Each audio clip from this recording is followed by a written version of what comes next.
તો ચાલો મિત્રો, અહીંયા સરસ મજાનો આ પ્રશ્ન પૂછાયેલો છે. તો આ પ્રશ્નને આપણે સરળ રીતે ગણવાનો પ્રયાસ કરીશું. એ પહેલા શું તમને આ પ્રશ્નનો જવાબ આવડે છે? જો તમને આ પ્રશ્નનો જવાબ આવડતો હોય તો કોમેન્ટ બોક્સમાં જરૂર જણાવજો. તો જોઈએ કે આ પ્રશ્ન છે 1 વત્તા કૌંસમાં -2 વત્તા 3 વત્તા કૌંસમાં -4. આમ કરતા કરતા 1 થી લઈ 10 સુધીની સંખ્યા આપેલી છે. 1 થી 10 સુધીની આ સંખ્યા આપેલી છે અને તેમાં વચ્ચે સરવાળો કરવાનો છે, પણ કૌંસમાં આપેલી સંખ્યા તે માઇનસ દર્શાવે છે.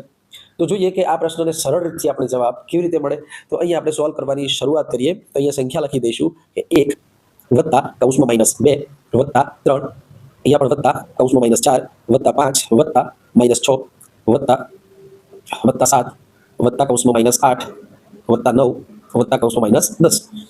હવે શું કરીશું? આપણને એક નિયમ ખબર છે કે પ્લસ માઇનસ માઇનસ અને માઇનસ પ્લસ માઇનસ. તો અહીંયા આ પ્લસ અને આ માઇનસ, તો આપણને ખબર છે કે પ્લસ માઇનસ બરાબર માઇનસ. પ્લસ અને માઇનસ હોય તો આ બંને વચ્ચે માઇનસની પ્રક્રિયા થશે. આ નિયમ આપણને ખબર છે, તો સીધે સીધું જ્યાં ઉડતું હોય તે ઉડાડી દઈશું. એટલે કે અહીંયા માઇનસ છે 2 છે અને આ પ્લસ 1 છે. તો પ્લસ માઇનસ માઇનસ, તો 2 માંથી 1 જશે તો વધશે 1. આ 1 મળશે, પણ આ મોટી સંખ્યાનો નિયમ અહીંયા લાગુ પડે એટલે આ -1 વધશે. એવી રીતે -4 અને +3, પ્લસ માઇનસ માઇનસ, અહીંયા માઇનસ થશે એટલે વધશે 1.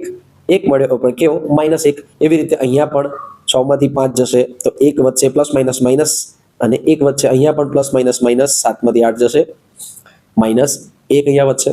અહીંયા પ્લસ માઇનસ માઇનસ, અહીંયા પણ 1 વધશે. જે ઉડતું હતું એ બધા પ્લસ માઇનસ માઇનસમાં ઉડાડી દીધા છે. હવે આપણી જોડે આ એકડા વધ્યા છે. એકડા કેટલા છે ગણી લઈએ. 1 2 3 4 અને 5. 5 એકડા છે, પણ કેવા છે બધા? માઇનસ. તો અહીંયા લખી દઈએ -5. તો આપણો જવાબ મળી ગયો કે આ જે સરવાળાનો જવાબ થશે -5. -5 એટલે ઓપ્શન બી અહીંયા સાચો જવાબ થશે.